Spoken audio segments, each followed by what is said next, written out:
خوش قسمتی سے اسے نزدیکی اسپتال لے جایا گیا جہاں اس کی جان بچ گئی، لیکن اسے بہت دن تک اسپتال میں رہنا پڑا۔ اس دوران میں بطول یا اس کا کوئی رشتہ دار اسے دیکھنے تک نہیں آیا۔ ایسا لگ رہا تھا کہ وہ ان کے لیے مر گیا ہے۔ وہ محسوس کر سکتا تھا کہ وہ سب قادر بخش سے کتنے خوفزدہ تھے۔ اس سے تعلق رکھ کر وہ قادر بخش سے دشمنی مول لینا نہیں چاہتے تھے۔ اسپتال کے عملے کو اس سے انست ہو گئی تھی۔ اس کی کہانی ان کے دل موم کر دیے تھے، اس لیے انہوں نے اسپتال سے رخصت کرتے وقت اسے کپڑے، دوسری چیزیں اور کچھ پیسے بھی دیے۔ وہ بس سے اترا تو اس کی سمجھ میں نہیں آ رہا تھا کہ کہاں جائے۔ ایک طرف بدوا اور دوسری طرف کٹھالی۔ بس سٹاپ کے ساتھ والی دکانوں پر خیر مقدمی بینر لگے ہوئے تھے۔ قادر بخش نے حالیہ ہونے والے انتخاب میں کامیابی حاصل کر لی تھی۔ پہلے وہ صوبائی اسمبلی کا ممبر تھا، اب قومی اسمبلی کا ممبر منتخب ہو گیا تھا۔ قادر بخش کو ایک کامیابی اور ملی تھی جیسے اسے ایک ناکامی ملی۔ بڑی سوچ بچار کے بعد اس کے قدم بدوا کی طرف اٹھنے لگے۔ وہ گاؤں کی گلیوں میں داخل ہوا تو لوگوں سے یوں دیکھا جیسے کوئی مردہ قبر سے اٹھ کر آ گیا ہو۔ جاننے والے خوفزدہ ہو کر پیچھے ہٹ گئے اور اس کی طرف سے منہ پھیر لیا۔ کوئی اس سے ملنا تو درکنار اس کی طرف دیکھنے کو تیار نہیں تھا۔ وہ لوگوں کا خوف محسوس کر رہا تھا۔ قادر سست قدموں سے چلتا اپنے مکان تک آیا۔ یہاں ایک اور تازیانہ اس کا منتظر تھا۔ مکان گرا دیا گیا تھا اور اس کی جگہ خالی پلاٹ تھا جس میں لوگوں نے کچرا ڈال رکھا تھا۔ مکان کا سامان نہ جانے کہاں گیا تھا۔ وہ کس سے پوچھتا؟ پوچھنے کا فائدہ بھی نہیں تھا۔ جب مکان اور اس کے مکین نہیں رہے تھے تو سامان کا کیا کرتا؟ اس نے جان لیا کہ بدوا میں اس کے لیے کوئی جگہ نہیں، اس لیے جن قدموں سے آیا تھا انہی سے واپس لوٹ گیا۔ اب اس کا رخ کٹھالی کی طرف تھا جہاں اس کی بیوی اور بچی تھی۔ کٹھالی دور تھا۔ وہ کچے راستوں پر چلتے چلتے تھک گیا۔ بالآخر وہ گاؤں میں داخل ہوا۔ اس کا سسرال ایک ہی گلی میں تھا۔ وہ پہلے اپنے سسر کے گھر پہنچا۔ دستک کے جواب میں اندر سے اس کا بڑا سالہ نمودار ہوا، لیکن قادو کو دیکھ کر اس کے چہرے پر کوئی تاثر نہیں آیا۔ وہ خاموشی سے دیکھتا رہا، حتیٰ کہ قادو کو بولنا پڑا، اکرم، میری بیوی بچی کہاں ہے؟ اب ان سے تیرا کوئی تعلق نہیں۔ اکرم نے سپاٹ لہجے میں کہا، بہتر ہے تو یہاں سے چلا جا۔ کیوں؟ بطول میری بیوی ہے، روبینہ میری بیٹی ہے۔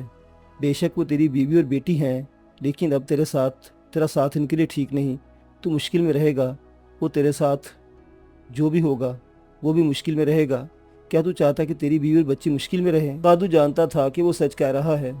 اگر وہ بطول اور بیٹی کے ساتھ رہے گا تو اس پر آنے والی مشکل میں وہ بھی حصہ دار ہوں گی۔ قادر بخش اسے سکون سے زندگی گزارتے نہیں دیکھ سکے گا۔ وہ اس کے پیچھے پڑا رہتا اور شاید موت ہی قادو کو اس کے ظلم و ستم سے نجات دلاتی۔ اس نے سر ہلایا، ٹھیک ہے، میں بطول اور روبینہ سے دور رہوں گا، لیکن کیا میں ان سے مل نہیں سکتا؟ اکرم نے سوچا اور سر ہلاتے ہوئے دروازہ کھولا۔ ٹھیک ہے، رک جا، میں پہلے بطول سے پوچھ لوں۔ اکرم اندر گیا اور قادو اس بھکاری کی طرح امید باندھ کر دروازے پر کھڑا ہو گیا، جسے امید ہو کہ شاید اسے بھیک مل جائے۔ اکرم کچھ دیر بعد اندر سے نکلا اور اسے اندر لے گیا۔ بطول اور روبینہ اندر الگ کمرے میں تھی۔ دونوں کے چہرے سوتے ہوئے تھے اور بطول اپنی عمر سے 15 سال بڑی لگ رہی تھی۔ روبینہ اس سے لپٹ کر رونے لگی۔ بطول اپنے ہونٹ کاٹ رہی تھی۔ قادو نے پرامید نظروں سے دیکھا۔ بطول، تو میری بیوی ہے، میرے ساتھ چل۔ کہاں؟ بطول نے سپاٹ لہجے میں پوچھا۔ تو خود دربدر ہے، ہمیں کہاں رکھے گا؟ ہم یہیں رہ لیں گے، میں محنت کروں گا۔ بطول نے نفی میں سر ہلایا، یہ ممکن نہیں۔ قادر بخش نے تیرے لیے حکم دیا ہے کہ تو اس علاقے میں نہیں رہ سکتا۔ اس سے خبر ہو گئی ہوگی اور تیری تلاش جاری ہوگی، وہ پھر تجھے ماریں گے۔ یا رہنے کی اجازت دینے کا تو سوال ہی پیدا نہیں ہوتا۔ بابا، ہم تیرے ساتھ نہیں رہ سکتے، روبینہ بولی۔ قادر بخش نے ماموں اور نانا سے کہا ہے کہ تم ان سے دور رہو، ورنہ وہ بھی اس گاؤں میں نہیں رہ سکتے۔ اب قادو کی سمجھ میں اکرم کا رویہ آیا۔ بے شک کٹھالی قادر بخشی زمینوں سے دور تھا، لیکن یہ اس کے حلقہ اثر سے باہر نہیں تھا۔ وہ چاہتا تو سچ مچ اس کے سسرال والوں کو یہاں سے بے دخل کر سکتا تھا۔ اس نے سر ہلایا، ٹھیک ہے، تم لوگ یہاں رہو، لیکن تو ان لوگوں پر بوجھ بن جائے گی۔ میں نے ایک بھینس پال لی ہے، بطول بولی۔ سکینہ کی چیزیں اور زیور بیچ دیا ہے، اس سے ہمارا گزارا ہو جائے گا۔ ابھی ابا بھی ہے۔ قادو کو معلوم تھا کہ بطول اور روبینہ کی زندگی آسان نہیں ہوگی، لیکن اس کے ساتھ وہ زیادہ مشکل میں پڑ جائیں گی۔ وہ یہاں نہیں ہوگا تو قادر بخش ان سے تعارض نہیں کرے گا۔ یہاں وہ محفوظ بھی تھی۔ بدوا میں تو روبینہ بھی محفوظ نہیں تھی۔ اس کی بہن اور بیٹی پہلے ہی ان درندوں کا شکار ہو چکی تھی۔ وہ رونے لگا۔ اسے روتے دیکھ کر بیٹی بے قرار ہو گئی۔ ابا، میں تیرے ساتھ چلوں گی۔ نہیں، تو ماں کے ساتھ رہ، مجھے اپنا کچھ پتہ نہیں۔ قادو نے آنسو صاف کیے۔ میں سب سے چھپ کر یہاں آیا ہوں، کیا میں ایک رات یہاں رہ سکتا ہوں؟ اکرم اور اس کے سسرالی تیار نہیں تھے، مگر بطول نے ان کے ہاتھ جوڑ کر انہیں راضی کر لیا۔ قادو کو ایک رات رکنے کی اجازت دے دی جائے۔ بطول نے اس کے لیے کھانا بنایا۔ اس کے پاس کچھ رقم بھی تھی، اس نے قادو کو دینا چاہی، لیکن اس نے انکار کر دیا۔ مجھے ضرورت نہیں ہے، بلکہ یہ بھی تم رکھ لو۔ اس نے اپنے پاس موجود رقم نکال کر بطول کو دی۔ اب مجھے کسی چیز کی ضرورت نہیں ہے۔ بطول خوفزدہ ہو گئی۔ کادو کیسی باتیں کر رہا ہے؟ تو فکر مت کر، میرا دماغ نہیں چلا ہے۔ اس رات کادو، بطول اور روبینہ جاگتے رہے۔ وہ انہیں سامنے بٹھا کر باتیں کرتا رہا، یادیں دہراتا رہا۔ اس کے پاس بھی کچھ اچھی یادیں تھیں۔ کبھی کبھی وہ رونے لگتا تو بطول اور سکینہ بھی رو دیتے۔ صبح کے قریب کادو نے بطول سے کہا، مجھے ایک چادر دے دے، بے شک پرانی ہو۔ بطول نے اسے چادر لا دی۔ کادو تو کہاں جائے گا؟ ابھی سوچا نہیں، اس نے جواب دیا۔ اس کا سسر گھر میں کام کرتا تھا اور سالوں نے ایک دکان لے لی تھی۔ وہ سسر کے کام والی جگہ آیا، اس سے مطلوبہ چیز مل گئی جس نے اٹھا کر چادر تلے چھپا لی۔